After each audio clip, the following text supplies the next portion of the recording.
Bem-vindos ao Café Filosófico, projeto de extensão do Grupo de Estudos em Metafísica e Tradição da UFRN, em parceria com a TV Universitária. Hoje eu recebo Manuel de Azevedo, poeta, professor, músico, e vai nos falar hoje sobre Haikai, um tipo de poesia originada no Japão, e também vai lançar um livro breve chamado Haikânticos. Manuel, bem-vindo, primeiramente. Obrigado. Eu queria que você falasse um pouco do Haikai em si, a história do Haikai, a essência desse tipo de linguagem tão interessante e ao mesmo tempo tão misteriosa e revolucionária. Boa noite aos telespectadores. Agradeço ao convite, Alain, para falar de um tema, poesia, que é a minha área, né? E eu fico feliz de estar no calor do lançamento do Haikânticos, né? Seleta de Haikais, de ter a oportunidade de falar muita gente não conhece, é uma poesia minimalista. O Haikai é um poema curto, é um poema de origem japonesa, né? Surgiu no século XVI e tem as influências, né? Retoma a harmonia do taoísmo com o zen budismo, ou seja, é filosófico por essência, e na sua filosofia é a filosofia da contemplação, a essência budista, né? Então o Haikai tem por característica a concisão, a objetividade. O Haikai, ele tem que ser preciso, ele tem que ser imagético, e essa imagem geralmente é associada à natureza. O homem também está dentro dessa natureza, né? Então, o Haikai é essa forma revolucionária em que você, com 17 sílabas, você tem que condensar uma imagem num flash, associa-se eu costumo dizer que é uma fusão de IA, é uma fusão da poesia com a filosofia e a fotografia. Então, você tem que fazer, um dia conversando com você por aí nos corredores da UFRN, você disse a história do eterno com o efêmero. Essa essência haikaísta é exatamente isso. Por falar em haikaísta é o que escreve o Haikai, que tem como definição em japonês o Haijin. Haijin é o haikaísta. O Haiga é o desenho ou a pintura que acompanha o poema curto. Isso, porque muitas vezes o Haikai ele está acompanhado de uma imagem, uma pintura que Isso. representa, né? E essa questão da efemeridade, né? Da pequenez do Haikai, ao mesmo tempo, paradoxalmente, envolvido com a grandiosidade daquele instante, né? Como diz Nietzsche, um instante capturado. Um instante capturado. E, em poucas palavras, a forma, eu chamo a forma mínima, né? A moldura mínima que você tem que fazer, são 17 sílabas.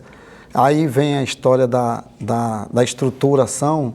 O Haikai é estruturado em 17 sílabas, né?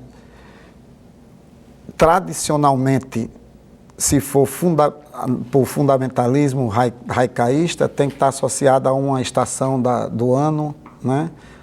É a questão do apego demais à natureza, né? A contemplação do tempo, a questão passageira, eterna, eternidade, passageiro, efêmero. Então, Haikai é filosofia pura, é poesia, é a arte de contemplar e com aquele insight que você tem, você registrar naquela moldura mínima. Essa moldura tem 17 sílabas, e aí eu trago logo os mestres do Haikai, né? Da iniciação do Haikai, que forma a espinha dorsal do Haikai, foram o mestre Matsuo Basho, em 1644 a 1694 foi o período de existência dele. E eu trago até a leitura de um primeiro Haikai, só para que a pessoa tenha noção do conteúdo imagético mesmo, da condensação desse momento de contemplação zen, né? Cerros com tépidas sendas, sobre os cedros o crepúsculo, ao longe os sinos. É pura contemplação, é o êxtase e parece diante que todos de um os momento. elementos estão ali, né? Todos os elementos estão ali condensados nessa pequena imagem, mas que ao mesmo tempo reflete aí a eternidade, o épico. Essa concisão é que é a essência haicaísta. E o que é muito difícil de fazer. É aquela questão do simples, né? Eu costumo dizer sempre que se o simples fosse fácil, já teriam composto outro parabéns para você. Então, não é simples você ser simples, entendeu? Então, eu tenho dois haikais aqui também dos mestres, né? Aqui já é outro mestre, é Enamoto Kikaku, que é um dos discípulos de Basho, e ele escreveu: "Ah, o mendigo, a lua o veste de terra e céu." Aí veja só, outro mestre, Kobayashi Sa: "Para o mosquito, também a noite é longa, longa e só." Essa fraternidade cósmica, quer seja do homem e do inseto, que como eu disse, o homem também faz parte da natureza, porque a pessoa vai pensar que seria só a imagem da natureza em si, abstraindo o homem. Não, o homem faz parte da natureza, então o homem está inserido nessa. E é bom que você veja outros exemplos que não só a questão imagética da natureza, né, pictórica, mas a do homem em si, que no caso de Kikaku, aqui no caso, ele está com a fraternidade cósmica, né? Até, né, no ao mendigo, a lua o veste de terra e céu, a solidariedade humana. Então, transitando para o Brasil, na chegada mesmo dos japoneses no início do século passado, né, em 1908, com o navio Kasato Maru, já veio no imigrante o primeiro haikai, né? Que ele foi lá e diante da expressão da cascata, ele disse: "A nau imigrante, chegada do alto, lá do alto se vê a cascata seca." Essa associação, a cascata seca seria a serra. Então, ele já do navio, na Baía de Santos, ele já fotografou com versos a paisagem que ele estava chegando. E é uma já estava fotografia. se inteirando, né, da paisagem. E o haikai, ele tem uma similaridade com os ensinamentos zen, que são curtos, mas ao mesmo tempo profundos. Profundos. São ínfimos e infinitos. Muito, ínfimos e infinitos. E aí você falou, Manuel, do Brasil, né? A questão do Brasil. Uhum. No Brasil existem alguns haikaístas, né? Além de você mesmo, né? Temos o Milo Fernandes e o Leminski também. Leminski, grande. Então, teve os brasileiros, o Paraná tem Leminski, tem Alice Ruiz, que era companheira de Leminski, tem Helena Collodi, né? Mas eu tenho aqui dois haikais que eu acho assim perfeito, e o Brasil está bem representado no haikai. É o de Milô: "Na poça da rua, o vira-lata lambe a lua." Ah, isso é sensacional. É uma condensação. Milô, incrível. Aí, no caso, existe a forma Teikei, né? A forma Teikei, a estrutura Teikei, você tem que condensar tudo em 17 sílabas. Isso, e tem a questão da rima também, dos versos alternados. Exato. Aí, o que vale é a filosofia. Aí, um brasileiro, Guilherme de Almeida, nos anos 30, formatou, né, deu a sua tradução e estruturou da seguinte forma: as 17 sílabas distribuídas em 5, 7 e 5. Ah, tem isso também. Então, Guilherme de Almeida foi quem estruturou o haikai na forma 5 sílabas no primeiro verso, 7 sílabas no segundo e 5 sílabas no terceiro verso. Ele também estruturou a questão da rima. Então, rima-se o primeiro com o terceiro. No caso, eu sou um adepto dessa estrutura, mas não num detalhe. Ele pede que no segundo verso de 7 sílabas há uma rima interna. A segunda sílaba rima com a última. E temos ainda um detalhe, ele coloca títulos nos haikais. Certo. Então, mas nem sempre eles têm títulos. Não. E o haikai é livre. O que vale é a essência, a imagética, a concisão. Ou seja, existem haikaístas que não trabalham com essa questão da rima, pronto, nem das sílabas. Milor Fernandes faz a opção tanto por rimado como não rimado, como fora de métrica, como na métrica. Leminski, aqui nesse aqui, já não faz opção pela rima, nem pela métrica. 2 folhas na sandália. O outono quer andar. É a simplicidade captada num clique, num flash. Isso. Na estrutura mínima que é o haikai. Então, essa condensação, essa interação com a natureza, esse momento de contemplação, para qualquer instante, eu vinha de Candelária para cá, um dia da aula, dou aula aí no Ágora, né, e simplesmente no setor 2, final de semestre, não tinha nada, uma maravilha para quem contempla, e eu fotografei, obviamente com verso, um cibitezinho que estava lá trilando, né? E eu escrevi, na hora peguei a caneta e versejei o haikai, coloquei o cibite no haikai, né? Capturei aquele instante. Véspera de estila, grata silvestre sonata, cibite e sibila. Aí foi aquela sonata da natureza, né? Que eu peguei tudo isso aí.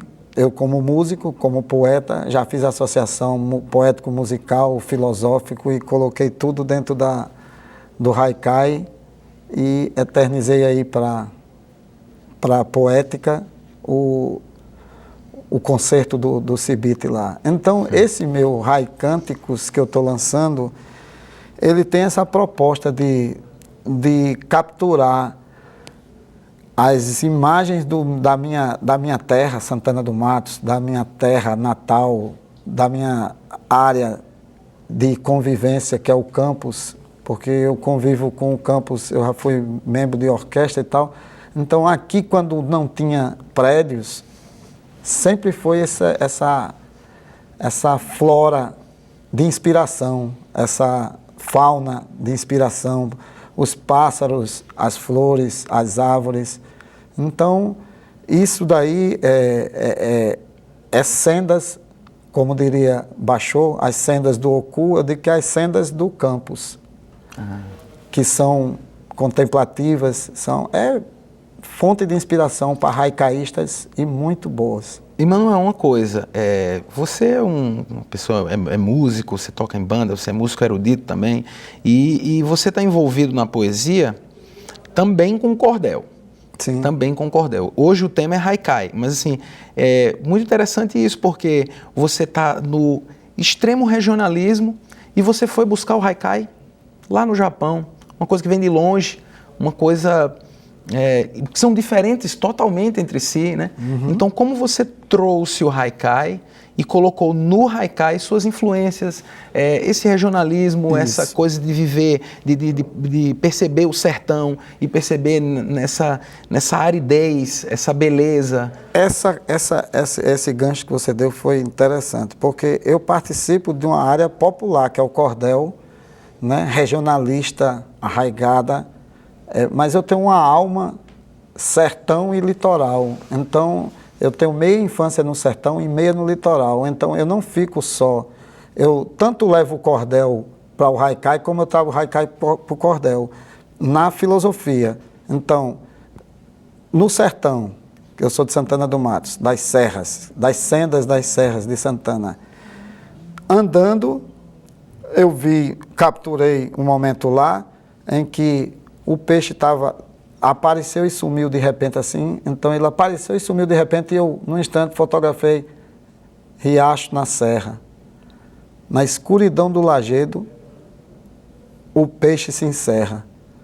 Então, esse instante sertão, ele é transcendental, ele não tem a ver só com o sertão. Eu já mostrei esses haikais para pessoas de outros lugares e simplesmente... O que eu acho que o haikai é grande e ele transcende o sertão, eu tenho um exemplo aqui do pai de um amigo meu que é totalmente sertanejo. E ele se apaixonou pelo haikai meu, que é o do Tizil. Tizil é um passarinho, né? Volteadorzinho, né? Volteadorzinho. E o Tizil, ele, por incrível que pareça, eu não sabia disso, porque eu estudo linguística e eu ando pelas sendas do sertão e do litoral também, né? E do agreste. E eu não sabia que Tizil se chamava Salta-Toco em Nova Cruz. Salta-Toco? Salta-Toco. Interessante. Então, eu uma vez estava em Nova Cruz e o Tizil cantou e fez Tizil. Aí a minha amiga chegou e disse, olha o Salta-Toco. Aí eu disse, mas não é o Tizil? Eu disse, aqui é Salta-Toco. Então, eu disse, onde já se viu, canta quando salta o toco, pequeno Tizil. Então, isso daí, eu guardei e um dia publiquei no livro em 2003, no livro Cantigas de um Bardo Serrano, Cantigas de um Poeta da Serra. Então, tem um capítulo lá, uma parte do livro que chama-se Haicânticos, que foi que originou o livro agora, né? Então, 10 anos atrás, está fazendo 10 anos que eu publiquei essa leva de... Por sinal, a minha relação com o haikai tem mais de 15 anos.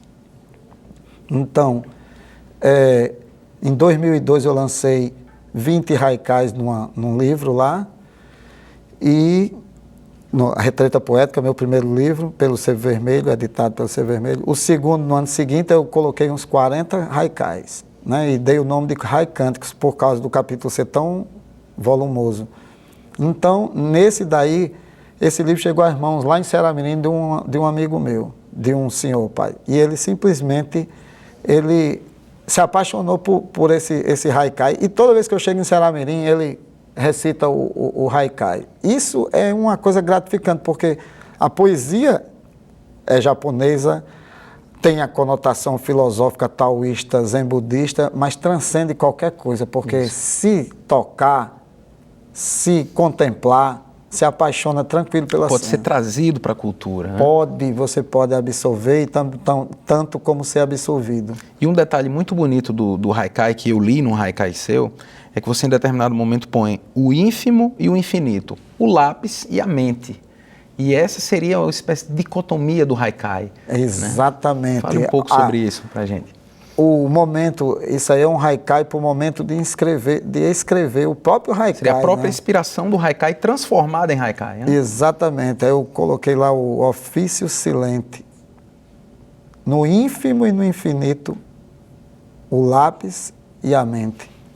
Então, essa oposição do universal, do universo no sentido do macro com o micro, é muito haikaísta, de você ter a coisa total do contraste. Pronto. A essência é contrastante no sentido inclusive, de complementaridade. E é muito filosófico, porque abre o pensamento. O haikai não está encerrado em si mesmo, ele encerra aquela imagem, mas ao mesmo tempo ele abre todo um pensamento a respeito. Isso é zen budismo. Isso, abre e como abre, porque eu fico assim, quando eu observo Milô, Leminski, Basho, quando eu leio o mesmo haikai, você já abre, mesmo sendo o mesmo haikai, pequenininho lá, com as poucas sílabas e tal, é tão denso que toda vez uma releitura é sempre uma nova visão, uma nova imagem, novas imagens, novas transcendências. Isso, e isso realmente é impressionante no haikai, né? É a capacidade de concisão, ao mesmo tempo essa abertura. E o Zen trabalha com essa ideia também de esvaziamento, né? O haikai, ele ao mesmo tempo que preenche a imagem, ele também rouba essa imagem. Exatamente. Ou seja, esvazia ali para preencher de um sentido muito maior, né? Que ali está o poético, tá o épico e também pode estar o trágico, por que não? O trágico também. Isso faz parte da alma humana. Se está inerente ao homem, está inerente à natureza, então é haikai puro. Filosofia, fotografia e poesia. Muito bem. Manuel, eu sei que você trouxe aí um vídeo para exibir com seus haikais recitados e também uma trilha sonora e as imagens. Como o nosso tempo está acabando, eu vou me despedir de você agora e o telespectador vai ficar com essas imagens tão interessantes e belas dos haikânticos de Manuel de Azevedo. Manuel, muito obrigado. Obrigado a você, Alan. Muito interessante sua fala. Você tem que voltar para falar do cordel. Tá certo? Muito bom. Você que está em casa, semana que vem tem mais. Fique agora com a apresentação dos haikânticos. Obrigado.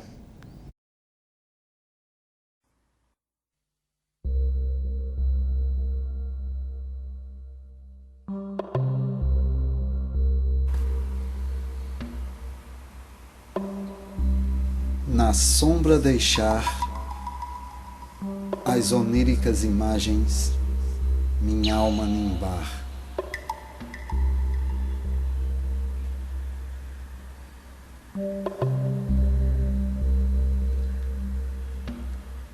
Folha ressequida, rugosa, vergada e frágil, ocaso da vida.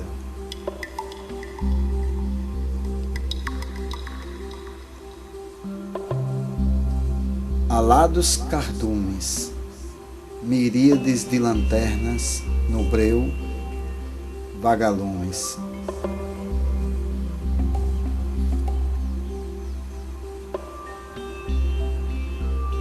Onde já se viu, canta quando salta o toco, pequeno tizil.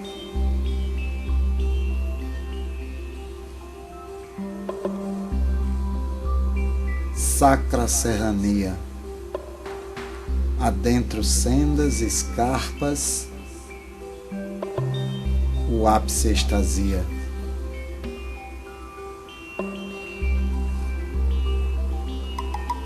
Flores no passeio, arvoredos e alamedas, nada além anseio.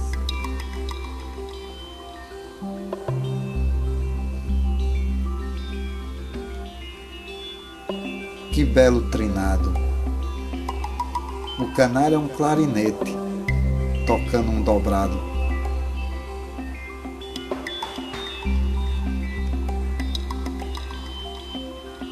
Na água o pôr do sol, amálgama de matizes, percejo a revol.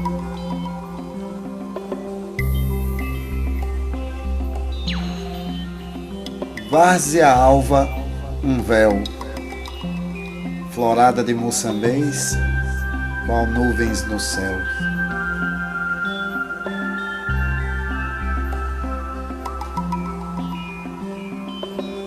Riacho na serra, na escuridão do lajedo, o peixe se encerra.